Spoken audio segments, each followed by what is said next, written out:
Dr. Carlos Almeida Filho, governador em exercício do Estado do Amazonas, meu amigo Antônio Silva, presidente da Federação das Indústrias do Estado do Amazonas, a quem agradeço o convite para participar deste evento, desembargador Iedo Simões, presidente do Tribunal de Justiça do Estado do Amazonas, em nome de quem cumprimento todos os integrantes da magistratura e membros dos tribunais regionais aqui presentes.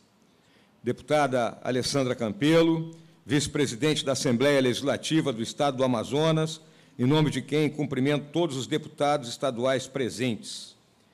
General Nardi, comandante militar da Amazônia, em nome de quem cumprimento todos os meus irmãos de armas aqui presentes. Senhores deputados federais, meus companheiros lá de Brasília, com quem contamos muito para o trabalho que tem que ser feito. Meu amigo, senhor Arthur Virgílio, prefeito de Manaus. Vereador Joelson Salles Silva, presidente da Câmara Municipal de Manaus, em nome de quem cumprimento todos os vereadores presentes. Coronel Menezes, presidente da SUFRAMA, senhor José Fernando Gomes Júnior, presidente da Associação Pan-Amazônia, a quem agradeço a honra de ser agraciado com a medalha Grandes Amazonas. Senhores dirigentes de entidades de classe, representantes do setor empresarial e instituições públicas e da sociedade civil. Senhoras e senhores, bom dia a todos. Fica muito difícil para mim falar alguma coisa depois dos oradores que me antecederam, pelo profundo conhecimento que têm de todos os problemas que afligem a nossa Amazônia e, em particular, o nosso Estado do Amazonas. Nessas breves palavras que eu vou dizer aqui a todos, eu vou procurar traçar um panorama geral daquilo que nós estamos vivendo no mundo, a situação do nosso entorno próximo, a América do Sul, como nós aqui no Brasil estamos buscando as soluções, e aí vou me deter um pouco mais na problemática da nossa Amazônia. Os historiadores do futuro irão, com certeza, olhar os anos de 1978 e 1980 como um momento revolucionário na história econômica e social do mundo. Naquele momento, pessoas como Deng Xiaoping, a Margaret Thatcher e o Ronald Reagan começaram um movimento que trouxe vida àquilo que hoje nós chamamos de globalização e de neoliberalismo. O mundo de hoje é muito complexo e extremamente desafiador, totalmente diferente das realidades vividas pelas gerações mais antigas. A aceleração que nós enfrentamos, fruto da constante evolução da revolução científica, provoca instabilidade, competitividade e obriga uma constante vigilância por parte de todas as nações, mesmo aquelas com elevados graus de desenvolvimento. Nós não temos dúvida que, no mundo da inteligência artificial, associada à biotecnologia, entrando agora na indústria 4.0, nessa velocidade de comunicações, e que nós temos carência dessa questão de comunicações aqui na área da Amazônia, não é?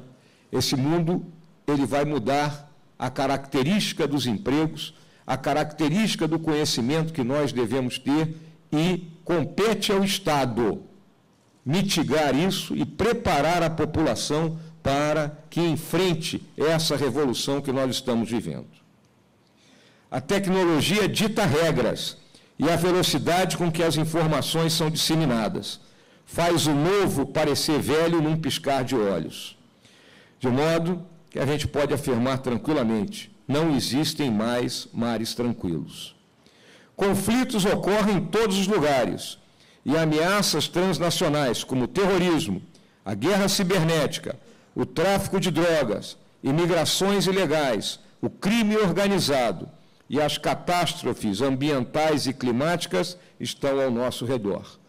Para que entendam o grau de conflito, lembrem que há pouco mais de 2 semanas, a Índia e Paquistão, que disputam a região da Caxemira, entrar em combate, mesmo sem estar em guerra declarada, com aeronaves indianas sendo abatidas, pilotos sendo capturados e, posteriormente, sendo devolvidos. Isso parece desapercebido para todos nós, mas é algo que nos deixa extremamente inquietos, porque conflitos podem evoluir com uma velocidade muito maior do que a gente pode imaginar. Uma guerra comercial está em vigor. Vemos aí a questão Estados Unidos versus China. E outros países, a exemplo da Alemanha, estão começando a proteger os seus mercados internos. O Brasil tem que saber se posicionar muito bem nesse momento. Saber aproveitar o melhor disso que está acontecendo. A nossa América do Sul ainda busca o seu ego, o seu eu, tentando quebrar a lógica de ser periférica e desejando o seu lugar nesse grande jogo. Ainda somos grandes exportadores de produtos primários com pequeno valor agregado. Infelizmente, ainda vivem por aqui dogmas coloniais e pessoas que acreditam que o Muro de Berlim não caiu e defendem ideias que deram errada em vários lugares do mundo. A Venezuela é um caso clássico de destruição daquilo que o chamado socialismo real pode produzir. O falecido presidente Chávez conduziu um processo de conquista do poder usando os instrumentos democráticos, uma Constituição, eleições, plebiscitos, e com isso obteve o controle total da nação. A sua morte, contudo, mostrou que ele não tinha um substituto à altura. E o Maduro hoje está terminando esse processo de disrupção do país. E esse processo, que está nas nossas fronteiras, nos afeta e nos afeta muito. Agora, uma coisa temos toda a certeza: tudo tem que ser resolvido pelos venezuelanos. Os venezuelanos de bem têm o nosso total apoio para buscar essa solução. O apoio por meio da nossa diplomacia, da pressão política e das pressões econômicas que pudermos realizar. Mas jamais iremos interferir militarmente nas questões internas daquele país. E o nosso Brasil, esse colosso com dimensões continentais, incrivelmente rico, mas que parece eternamente querer ser o país do futuro. Devido a governos que acreditavam que o Estado deveria fazer tudo, nós caímos numa crise muito grande, uma crise política, econômica e social. Fomos massacrados pela incompetência de lideranças políticas, pela ineficiência da administração pública e pelo câncer compulsivo da corrupção. Um cartel de ladrões compostos por maus políticos, maus empresários, sindicatos e funcionários públicos assaltaram o Estado. Contra essa situação, a nossa população elegeu o presidente Bolsonaro, numa onda de indignação e num vigoroso movimento para resgatar o país, resgatar nosso orgulho e trazer a nação de volta para o rumo. Ele veio para buscar e colocar e trazer realmente o mais importante valor de uma relação, que é a confiança. Sim, a população tem que ter confiança nos seus líderes e no seu governo, senão nada progride. O primeiro passo dado por ele foi reduzir o número de ministérios e escolher os seus ministros buscando ficar fora da influência política, longe de práticas antigas que praticamente venderam o governo aos nossos partidos políticos. Para atacar os principais problemas que nós vemos hoje, que são a situação econômica e a questão de segurança pública, escolheu duas figuras emblemáticas, o Paulo Guedes e o Sérgio Moro. Nós não temos dúvidas que os dois principais problemas estruturais da economia brasileira são o baixo crescimento econômico e a deterioração das contas públicas. O crescimento no nosso PIB, entre o período de 1980 e até o ano passado, 2018, esteve em torno de uma média de 2% por ano, quando, no período exatamente anterior, vamos colocar entre 1950 e 1980, ele cresceu a taxa de 7%, mais do que os Estados Unidos da América. E o crescimento nesse último período, ele foi mais devido a fatores demográficos do que qualquer outra coisa. O que eu chamo de fatores demográficos? A quantidade de braços que entraram no mercado de trabalho. Braços mesmo, né? Na força. Não que tivessem grande conhecimento, porque nós falhamos em educar. Mas, com isso, continuamos a progredir. Isso está chegando ao fim. A nossa população jovem começa a diminuir. E basta olharmos aqui nessa sala para vermos que nós, com mais de 60 anos de idade, já começamos a compor uma certa maioria. A produtividade do trabalho também cresceu muito pouco, óbvio, pelo baixo conhecimento, a falta de educação. Cresceu em torno de 0,2% ao ano. E nos últimos anos, essa dinâmica foi ainda menor.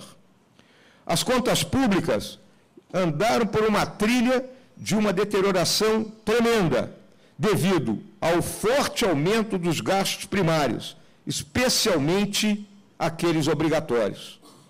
Nossa administração vai precisar implementar um forte ajuste fiscal, de modo a estabilizar essa dívida bruta como percentagem do PIB num curto, ou melhor ainda, num médio espaço de tempo. Como é que nós estamos lidando com esses dois problemas? E isso vai ter reflexo imediato aqui na nossa Amazônia. Em primeiro lugar, a questão da agenda da produtividade. A baixa produtividade do país é explicada por uma combinação de fatores. Principais medidas que nós temos que tomar. Reforma do sistema tributário, que foi abordada aqui pelos meus oradores que antecederam. O que vem a ser a reforma do sistema tributário? Nós temos hoje em torno de 33%, 34% de carga tributária, 33%, 34% do nosso PIB. É muito para um país do nosso tamanho. Nós temos que estar na faixa de 20%, 22%. Se nós olharmos o nosso vizinho Paraguai é 8%, Estados Unidos é 19%. Então, nós temos que reorganizar o sistema tributário. Ele é caótico. Eu tenho certeza que a maioria dos empresários que estão aqui presentes tem dificuldade de entender como é que pagam os seus impostos, tem que manter um grande número de advogados para entender isso aí. Não é? Eu tenho falado para minha filha, que é advogada, eu digo, olha, a vida para ter os colegas tributaristas, que alguns vão perder o emprego, hein? A coisa vai mudar aí um pouquinho. Então, nós temos que mudar isso, baixar as taxas. E na esteira disso aí, irá acontecer algo que é extremamente importante para estados e municípios. O novo Pacto Federativo. Nos Estados Unidos, 70% dos recursos estão nas mãos de estados e municípios e 30% na mão do governo federal. Aqui é o contrário. Conversei há pouco com o Arthur e disse, pô, Arthur, é horrível você ter que ir a Brasília pedir uma ambulância. Tem que acabar isso. O dinheiro tem que estar aqui. É exatamente o que o Paulo Guedes fala. É menos Brasília e mais Brasil. É menos Brasília e mais Amazonas e mais Manaus. E nós vamos buscar fazer isso aí. Podem ter certeza disso.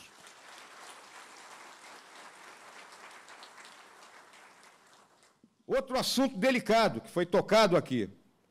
A abertura da economia para o comércio mundial. E aí eu sempre me valho do antigo presidente Geisel, quando falava da abertura política, do final do regime militar. Ela tem que ser lenta, gradual e segura. Enquanto nós não fizermos a reforma tributária, nós não podemos expor a nossa produção a um choque contra um outro sistema que é muito mais competitivo, porque os custos são muito menores. Então, nós temos que organizar essa abertura. Privatizar. Nós temos que privatizar tudo aquilo que puder ser privatizado. O Estado ele tem que ser responsável por algumas áreas de realmente estratégica, pela defesa, pela segurança, pela diplomacia, e o resto tem que estar nas mãos da iniciativa privada, que sabe como é que tem que tocar isso. Reformar a educação. Nós temos um investimento enorme em universidades. E o nosso ensino básico continua extremamente deficiente. As senhoras e senhores que recebem a mão de obra diariamente notam a dificuldade. Os nossos alunos têm os piores índices no PISA. Por quê? Porque eles não conseguem concluir a prova. E por que eles não conseguem concluir a prova? Porque não conseguem interpretar as questões.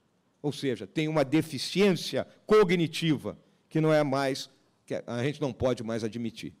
Então, após conseguirmos resolver os presentes imbróglios que estão acontecendo no Ministério da Educação, né, vamos solucionar isso aí e vamos partir para essa linha de ação. Esse é o nosso grande foco, a educação básica, que é o quê? Responsabilidade maior de estados e municípios. Então, o recurso tem que estar aqui na mão dos senhores. E tirar o peso do Estado das costas de quem produz. Temos uma reforma trabalhista em andamento, temos que ir fundo nela, fazer com que ela funcione, não é? Isso vai gerar mais emprego, vai dar mais liberdade, e as pessoas vão entender que o tipo de contrato social que nós tínhamos, ele não cabe mais no orçamento. Nós temos que renovar esse contrato, mudar esse contrato. E a consolidação fiscal? Ela será atingida pela combinação da reforma do sistema previdenciário, e aí a questão do sistema previdenciário, senhoras e senhores, já foi tocada aqui, mas eu quero deixar claro, ela está baseada em duas coisas. Nós estamos envelhecendo, nós estamos vivendo mais, e se nós não fizermos nada, nós vamos ser um Japão. O Japão é um país de idosos, só que ele tem tecnologia. Então, nós seremos um país de idosos sem tecnologia, que será o fim para o Brasil. A reforma previdenciária não é a solução de todos os males do país. Ela é o passo inicial para destravar o jogo, para que a gente possa transpor a linha de partida, para que o clima de confiança que os investidores precisam ter no nosso país seja criado e que o dinheiro comece a entrar e vai facilitar a vida de todo mundo, para que os juros possam cair, os juros que todos nós sofremos, e para que o nosso grau de investimento, não é, ele seja mais elevado e, em consequência, a nação como um toda pague juros menores. Hoje, eu lembro, nós pagamos 400 bilhões de reais por ano de juros na nossa dívida pública. Paulo Guedes já falou isso, é um plano Marshall. Aos valores de hoje, o plano Marshall que reconstruiu a Europa após a Segunda Guerra Mundial equivaleria a 100 bilhões de dólares, que são 400 bilhões de reais. A gente está pagando um plano Marshall por ano e continuamos patinando. Então, temos que mudar isso aí. Temos que congelar as contas públicas, né? Temos que parar de gastar. E tem muito dinheiro que escorre pelo ralo a partir de Brasília. Exatamente por quê? Porque está tudo centralizado lá. E dinheiro, as senhoras e senhores sabem que é poder. Todo mundo quer ter seu poder, eu quero ter o dinheiro na mão. Não, vamos distribuir isso. Eu prefiro que o poder esteja aqui, com o nosso governador, com o nosso prefeito. E eles sabem onde precisa alocar o recurso. Reduzir os subsídios fiscais. Fica tranquilo, Antônio, não tem nada a ver com a Zona Franca. Pô, tá? E outras medidas adicionais, como a liberação do orçamento. Orçamento totalmente engessado. Os nossos deputados federais que estão aqui, praticamente não tem nada para mexer no orçamento. O que vem, ele tira um pouquinho para lá, outro pouquinho para cá. A gente tem que mudar isso. E buscar receitas, né, de outras fontes. Então, vimos ontem o leilão da Norte-Sul, extremamente bem sucedido. Já tivemos, na semana passada, o leilão aí de aeroportos, também extremamente bem sucedido. Então, vamos para esses leilões de infraestrutura. Temos no segundo semestre a visão do leilão da seção onerosa aí do pré-sal, com a estimativa de podermos chegar a arrecadar até 100 bilhões de dólares. Será muito bom para todos, né? E outras questões ligadas aí à energia aqui no Amazonas, né? Será que o gás que vem lá de Urucu, né, ele não deveria ser privatizado, isso aí? Não ficaria mais barato? Não podemos leiloar isso? Vamos pensar, né? Também temos que lidar com o excesso de medidas regulatórias e a burocracia que contribui para amarrar o país. Uma simplificação radical do processo para abrir novos empreendimentos é necessária. Quanto tempo se leva para abrir uma empresa aqui? Desde um simples restaurante até uma fábrica. Complicado. Muito tempo. E também liberar as agências reguladoras da influência política. Para lidar com o crime, nós temos que trabalhar em 4 eixos diferentes. Endurecer a legislação penal, de modo que os criminosos realmente cumpram o seu tempo na cadeia. Temos que terminar com um sistema progressivo, que só beneficia os criminosos. Também temos que lidar de forma lógica com os crimes cometidos por menores. O sistema prisional tem que mudar. Prisão não pode ser um lugar de férias, onde os líderes das narcoquadrilhas comandam os seus respectivos grupos. A polícia tem que ter o seu equipamento tecnológico melhorado, né? E também temos que melhorar a nossa capacidade de controlar nossas fronteiras. E, finalmente, não podemos deixar de trabalhar na área social, melhorando as condições de vida das pessoas que vivem nos cinturões de miséria que cercam as nossas grandes cidades. Eles têm que ter acesso à água, à luz, a esgoto, têm que ter escola, têm que ter posto de saúde, porque, senão, eles vão cair presa fácil na mão da criminalidade. Também existem algumas coisas no nosso país, né? Um dos nossos grandes economistas diz que nós temos que lidar com o que ele chama de vacas sagradas. Elas vêm aí muito lá atrás e são responsáveis também por parcela dos nossos problemas. Eu falei isso outro dia e fui mal entendido aqui. O salário mínimo que não é mínimo. Alguém vai viver decentemente com o salário mínimo? Lógico que não. Então não se pode fazer populismo com salário mínimo. É isso que nós estamos querendo dizer. E aí, por quê? Ele fica indexado a várias outras coisas. E cada vez que você o aumenta além da inflação, ele continua a não resolver o problema da pessoa que recebe, né? Mas vai melhorar a vida daqueles que estão indexados. Então é isso que nós temos que lidar. Não é a questão de ser contra o salário mínimo, como disseram que eu sou. Os direitos daqueles que não estão incluídos. Ainda temos alguns políticos que estão no século XIX e que levam essa questão de direitos a um paradoxo, onde tudo tem que estar escrito na Constituição. Não tem almoço grátis. E esse tipo de ação acaba por dividir o país entre aqueles que estão no mercado formal e aqueles que não estão. Uma vinculação preguiçosa, onde grupos de pressão acham a maneira de manter os seus privilégios e colocar suas necessidades na legislação, de modo que garantam esse espaço para sempre. Transferências temporárias que ficam infinitas, e alguns gastos são alocados no orçamento e também permanecem para sempre. Protecionismo. Muita gente quer viver eternamente sob o guarda-chuva do Estado. Infelizmente, ainda temos um pensamento anticapitalista. O Churchill uma vez disse que o lucro como um vício é uma ideia socialista, porque ele pensava que o vício real é a gente viver tendo prejuízo. Eu também, outro dia, li uma frase de um antigo primeiro-ministro francês que declarou assim: sim para a economia de mercado e não para a sociedade de mercado. Bem, eu pago uma viagem grátis aí para ti, viu, Garcia? Para a Coreia do Norte, se alguém me explicar o que ele quis dizer com isso aí, eu não entendi. Tá? Temos um preço para pagar no curto prazo, de modo que o longo prazo sorria para nós. E isso significa abdicar da ideia que o Estado pode fazer tudo e convencer a população que eles também têm obrigações e não apenas direitos. Aqui no nosso país, um cidadão faz uma faculdade pública de medicina sem pagar um único real e depois diz que nunca recebeu nada do Estado. Nós temos que mudar isso. E a nossa Amazônia? Vamos olhar. Não vou me deter na extensão, no tamanho em relação ao país, mas vamos olhar alguns detalhes da nossa Amazônia, das riquezas que ela tem e que todas as senhoras e os senhores conhecem muito bem. Ela se debruça sobre nossos vizinhos, das Guianas, da Venezuela, da Colômbia, do Peru, parcela da Bolívia.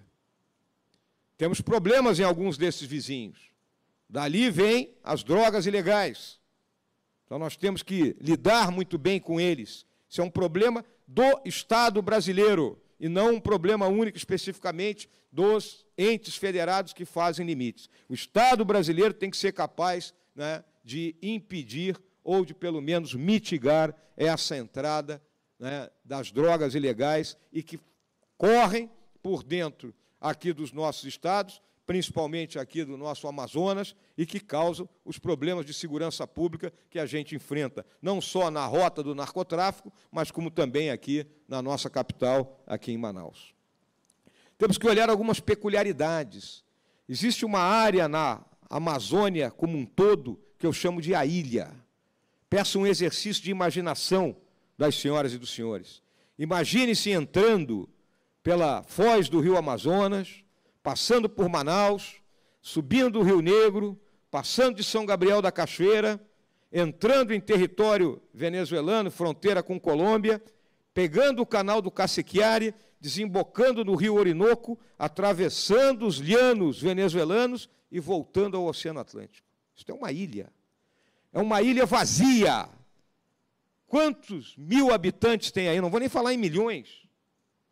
Apesar de Manaus ter uma população significativa, mas como Manaus está no limite disso. Então, isso é um grande vazio. É um vazio que, podem ter certeza, o mundo inteiro desenvolvido e que precisa de acesso a matérias-primas para saciar a sua sede, está olhando. O Arthur falou da água. Olha a quantidade de água que tem aí. Né? Todo o nosso sistema Parima de montanhas, as serras do Tumucumaque, né? Lá o nosso Pico da Neblina, está tudo incluído nessa área. Riquezas minerais que estão aí dentro e que um dia acabarão por ser exploradas ou estão sendo exploradas de forma ilegal. Então, o Estado brasileiro esteve muito tempo de costas para a Amazônia. Os nossos diplomatas, que sempre estudaram a história da América do Sul, diziam que nós vivíamos de costas para os nossos vizinhos. E o Brasil vivia de costas para a Amazônia. Ainda temos esse problema da integração. Como é que se chega aqui em Manaus? Uma viagem longa de barco, pelo oceano e pelo rio, de avião, ou então vamos enfrentar, né, a hidrovia do Madeira em péssimas condições ainda, e a tão falada 319, com pequenos momentos que você consegue atravessá-la. Temos que mudar isso. Hoje temos uma conjunção de fatores dentro do setor de infraestrutura do governo federal. Está lá o ministro Tarcísio, conhecedor da Amazônia, conhecedor desses problemas. De secretário de Transportes, um oficial general de reconhecida capacidade, o general Megide, e no DENIT, o general Santos Filho. Se esse trio não resolver o problema da BR-319, eu vou dizer algo que a gente fala muito no Exército, eu vou comer minha boina, viu, Nardi? É a única solução. Tá? Esse trio tem que resolver o problema da 319. E, junto com ela, a hidrovia do Madeira. Então, com isso, nós vamos integrar o Estado. A questão da Zona Franca. A Zona Franca ela tem que ser, eu vou usar um termo que é um anglicismo, ela tem que ser estressada, ou seja, ela tem que ser aumentada, ela tem que ser capitalizada, ela tem que ter mais capacidade de produzir, por exatamente os valores que o Arthur citou aqui. E, junto com isso, Arthur, nessa questão do meio ambiente, nós estamos aí nessa discussão do Acordo de Paris e a questão de crédito de carbono. Os países europeus não vão cumprir as suas metas de crédito de carbono, eles terão que comprar. Quem é que tem para vender? Somos nós. Nós vamos vender crédito de carbono para esse povo. e nós vamos preservar a nossa floresta. Temos áreas estratégicas ainda aqui a serem exploradas. Eu, conversando ontem com alguns companheiros, a questão do potássio. Nós temos que liberar e resolver essa questão da exploração do potássio aqui na região de Altazes. É fundamental, o Brasil importa 70% disso aí. O que vai gerar de emprego e o que vai gerar de renda para o estado do Amazonas. É muita coisa. Energia, temos que resolver o problema da energia aqui na Amazônia. Há 20 e poucos anos atrás, quando eu morei aqui em Manaus, o pessoal aí deve lembrar que enfrentamos um racionamento que eram 6 horas por dia sem luz. Eu morava ali no São Jorge, de 8 às 11 da manhã não tinha luz, eu estava no quartel, só lamento para o povo que estava em casa. Mas depois, a segunda etapa era de 8 às 11 da noite. Aí eu lembro que de 8 às 9 a gente conversava, de 9 às 10 a gente resmungava, e de 10 às 11 ficava todo mundo enlouquecido, aguardando que a luz voltasse. Então é duro viver sem energia, minha gente. Nós temos que solucionar isso aí. Como é que nós vamos solucionar? Temos a questão do gás, para poder acionar as nossas indústrias, temos que baratear isso, e temos que usar a energia solar, a energia fotovoltaica, as placas fotovoltaicas, que hoje são baratas. Está aí a China que quer investir nisso. Eu estou indo à China no final de maio para a discussão da nossa comissão sino-brasileira de alto nível. Vamos tratar desse assunto. Vamos buscar aumentar a nossa capacidade aqui. Também temos que buscar a produção rural, aproveitando as áreas agrícolas que nós já possuímos. Capacidade para isso nós temos. Esse entorno de Manaus, a construção civil. Então, são todas áreas que são fundamentais para o desenvolvimento da Amazônia. O governo está de olho nisso aí. Prioridade, são 2 assuntos na minha visão. Questão da Zona Franca, a gente sabe que ela tem que ser mantida e tem que ser melhorada. E a questão da infraestrutura, para que a produção se escoe. Temos ainda os projetos mais ambiciosos, como o nosso escoamento de produção na direção do Pacífico, entrando pelo Peru, né, e atingindo lá a região de Mantua. É fundamental para a gente. Então, senhoras e senhores, era isso que eu queria trazer especificamente de Amazônia. E, finalmente, eu queria tocar em alguns pontos aqui para as senhoras e senhores. O nosso presidente Bolsonaro, ele seguidamente é atacado, e eu queria deixar claro que ele não é uma ameaça para a democracia, nem nunca vai ser. Ele tem um compromisso muito grande com a nossa Constituição e as nossas instituições. Então, todo mundo aqui pode ter certeza que o período do nosso governo vai ser marcado pela busca incessante da eficiência, a responsabilidade no trato da coisa pública e sem corrupção. Se costuma dizer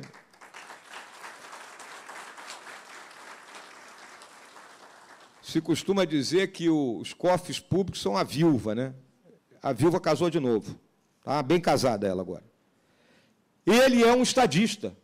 Ele não está pensando em eleição de 2022.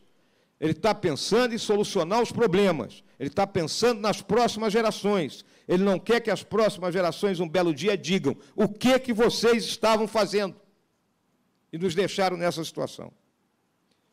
E a nossa visão de futuro é um país onde as 4 liberdades essenciais do ser humano predominem.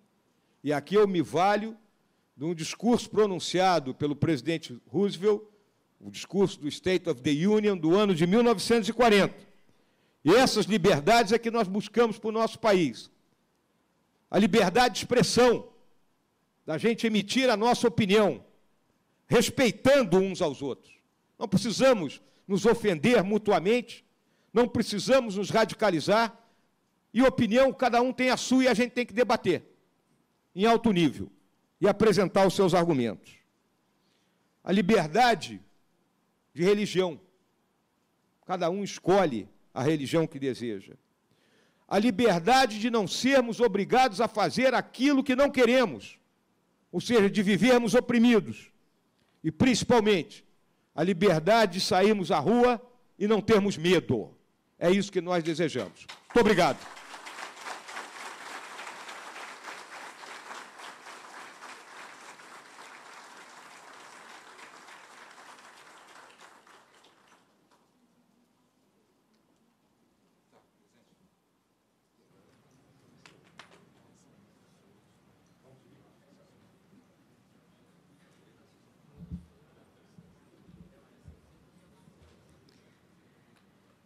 Neste momento, o presidente da Federação das Indústrias do Estado do Amazonas, senhor Antônio Silva, irá formular, em nome da classe empresarial amazonense, algumas perguntas ao senhor vice-presidente da República, Antônio Hamilton Martins Mourão. Bom, eu acho que o nosso vice-presidente foi muito feliz quando ele deu um panorama de como é o governo federal e da esperança que nós temos pelas tratativas dos nossos companheiros generais que estão atuando no governo e do conhecimento que eles têm com o nosso modelo de desenvolvimento. Sendo assim, foram perguntas formuladas que eu apenas vou fazer, meu general. Na Amazônia, prevalece a inércia econômica que condena as populações da região a uma vida de extrema pobreza e de desesperança. Qual o plano do governo federal para ativar a economia da Amazônia e dar dignidade e acesso à cidadania aos amazônicos? Muito bem. Durante a minha apresentação, eu toquei alguns aspectos, né, que é a parte que o governo pode fazer. Eu acho que o primeiro, fundamental, está dentro do novo Pacto Federativo. A partir do momento que o recurso estiver efetivamente na mão dos governos estaduais e municipais, eles é que têm a principal condição e o conhecimento para atuar nessas áreas que podem mitigar a difícil situação que vive a nossa população ribeirinha aqui e dos pequenos municípios existentes aqui na Amazônia. Óbvio que também, uma vez que nós consigamos destravar o gargalo da integração do Amazonas com o restante do Brasil, não é? Seja pela melhoria efetiva da hidrovia do Madeira, seja pela liberação do tráfego da BR-319, e também pelos investimentos que nós poderemos trazer na área de energia e em apoio aos pequenos negócios, aí, as pequenas plantações, não é? Que existem aí inicialmente para a subsistência da população ribeirinha e que podem aumentar a sua produção e, em consequência, vender o excedente. Essa segunda pergunta, o nosso querido vice-presidente também abordou, mas vou ter que fazer. Acreditamos que parte relevante dos problemas da Amazônia decorre da falta de voz dos amazônidas no processo decisório sobre os destinos da região. O senhor considera possível aumentar a participação das sociedades amazônicas nesses processos decisórios, diminuindo a interferência de decisões tomadas especificamente em Brasília e que, muitas das vezes, sem sermos ouvidos, como são os casos dos PPBs? Eu acho que isso, né, está muito ligado à ação política, em primeiro lugar, dos governadores de todos os estados que compõem a região da Amazônia, amparados nas suas bancadas, independente dos partidos a que pertence cada um dos senadores e deputados federais. Acho que a gente nota, pelo menos é a minha visão, né, posso até estar errado ao dizer isso, mas eu acho que não há um concerto, não há uma aproximação maior, uma bancada da Amazônia. Nunca vi ainda dentro do Congresso uma bancada da Amazônia, uma frente parlamentar da Amazônia. Nós não temos. Temos aí, Alberto? Não tem, né? Segunda-feira vai ser. Então, então, eu acho que... Hein? Está vendo? Semana que vem. Excelente, olha aí. Ó. Então, eu acho que aí é que vai... Esse grupo representa a população da Amazônia, é que pode fazer essa pressão. Sem dúvida. Como nós temos lá na nossa confederação a Ação Pro Amazônia, composta pela região norte como um todo, e nós, em algum momento, começamos a desenvolver dentro dessa tua visão, que é aquela ação parlamentar, porque aí nós vamos ser muito fortes. Eu não tenho dúvida disso aí, Antônio. E com a sua ajuda ainda mais forte ainda. Não tenho dúvida. Conta com o apoio do vice-presidente. O vice-presidente ele tem metade gaúcha e metade Amazônia. Então, use a outra metade. Uma pergunta lá no Hotel da 20, essa é minha, não é de ninguém, não. Quando o general veio ainda na campanha, um professor universitário perguntou, e ele ia passando por mim, eu digo, essa rodovia já foi feita na época do regime militar, então todo o dano ambiental que poderia ter ocorrido, ocorreu na época e foi todo isso. Perguntou, eu queria saber se o senhor vai asfaltar a BR-319. Aí ele respondeu, meus pais moram em Humaitá. Bom, a outra, o senhor vai identificar, eu não posso identificar quem fez a pergunta, mas pela pergunta o senhor vai identificar. A SUFRAMA já pode ser considerada braço do governo federal para o desenvolvimento da nossa região? Nós estamos olhando com a lupa muito grande o novo, né, chefe aí da SUFRAMA, né? Nós estamos olhando para ele. Né? Não, é óbvio, a SUFRAMA, né, ela é a nossa representante, né, é a ligação principal entre os interesses gerais, né, da área e o governo federal. E tem que ser usada, né, de forma objetiva, e não com fins políticos. Ela tem que ser usada com forma objetiva para o quê? Para que sejam atendidos, via SUFRAMA, os interesses imediatos aqui da região. Ok. Na visão estratégica do governo federal, no caso específico seu, qual a nova matriz econômica que o Estado do Amazonas poderia agregar ao nosso modelo já existente? Nós temos aí que você falou, no caso da potássio, tivemos algum impedimento por parte de alguns xiitas ambientalistas aí, quando ali nós podíamos derivar para o polo de fertilizante, com geração de emprego e renda. Eu já visto que nós temos, sim, vários programas saindo da dependência única do nosso polo industrial de Manaus, mas nós temos que ter um transit time para fazermos essa travessia. E eu pergunto, dentro do governo federal, existe efetivamente um pensar nessa nova matriz econômica para o Estado do Amazonas? Olha, a minha visão de curto prazo, eu acho que, de imediato, nós temos que buscar solucionar essa questão do potássio. Essa questão do potássio ela é extremamente relevante para o resto do país como um todo. Hoje nós importamos 70% do que consumimos. Então, é um gasto grande. A partir do momento que a gente consiga destravar dentro da legislação, não vamos ferir nenhuma legislação, mas vamos destravar esse negócio, né?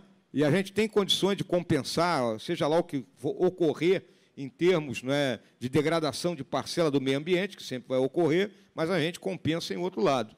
Então, isso eu acho que, no curto prazo, é fundamental, porque vai gerar, de acordo com o que me disseram ontem, em torno de 10 bilhões, né, de renda aqui para a região do Estado do Amazonas. Isso é muito, é muito.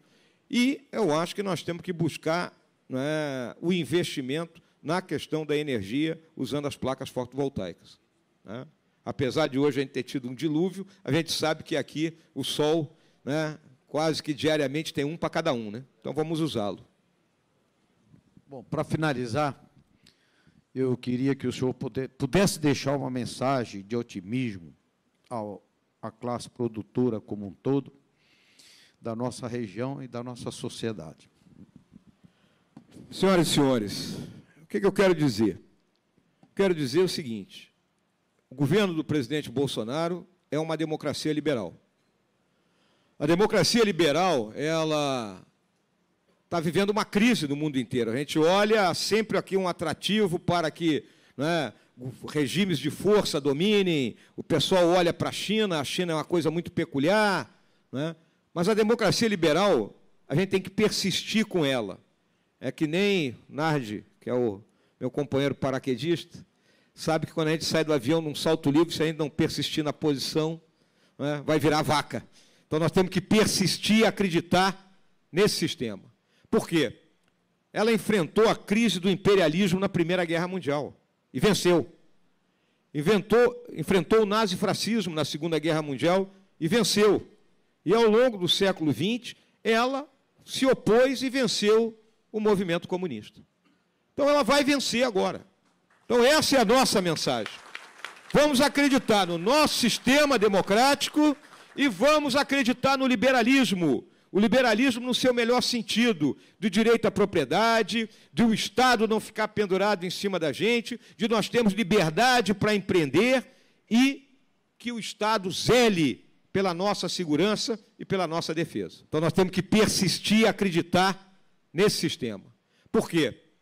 Ela enfrentou a crise do imperialismo na Primeira Guerra Mundial e venceu. Enfrentou o nazifascismo na Segunda Guerra Mundial e venceu. E, ao longo do século XX, ela se opôs e venceu o movimento comunista. Então, ela vai vencer agora. Então, essa é a nossa mensagem.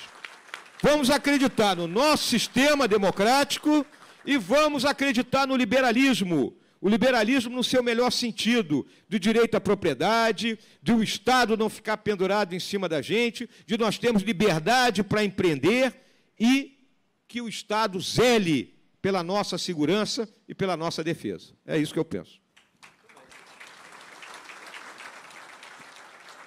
Agradecemos as perguntas e respostas e, neste momento, convidamos o presidente da Federação das Indústrias do Estado do Amazonas, senhor Antônio Silva, para retornar ao seu lugar na plateia.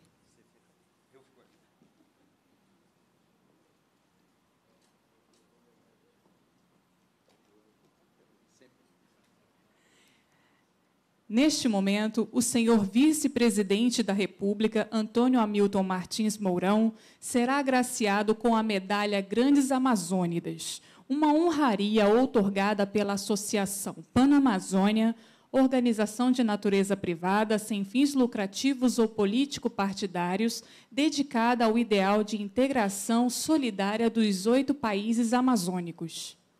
Convidamos o senhor vice-presidente da República, Antônio Hamilton Martins Mourão, a ocupar seu lugar de honra no dispositivo. Instituída em 2010, a medalha Grandes Amazônidas destina-se a reconhecer a contribuição de indivíduos, empresas e instituições que promovem a paz, a harmonia, desenvolvimento, prosperidade e bem comum para a sociedade amazônica, sendo selecionados homenageados que trabalham em favor dos povos amazônicos para a criação de uma Amazônia altiva, integrada, forte e próspera.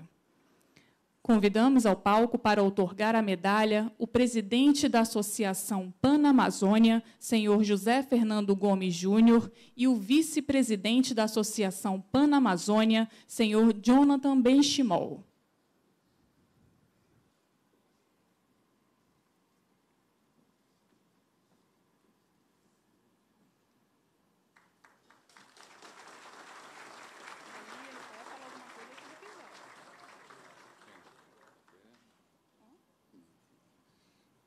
Bom dia a todos, senhoras e senhores. Para nós da Panamazônica, nosso querido vice-presidente, é um motivo de muita honra poder lhe agraciar. Nesses 9 anos da Panamazônia, é a primeira vez que o homem público está sendo agraciado, porque nós acreditamos na sua honradez e no seu trabalho junto com o presidente Bolsonaro. Somos uma entidade também liberal, que pensa como o senhor e o nosso presidente, e quero dizer a todos aqui que o Pará é irmão do Amazonas e de todos os estados, como paraense que sou. Então, a Panamazônia e a Amazônia é solução para o Brasil, presidente. Então, obrigado por receber essa bela homenagem. Muito obrigado, senhor Fernando.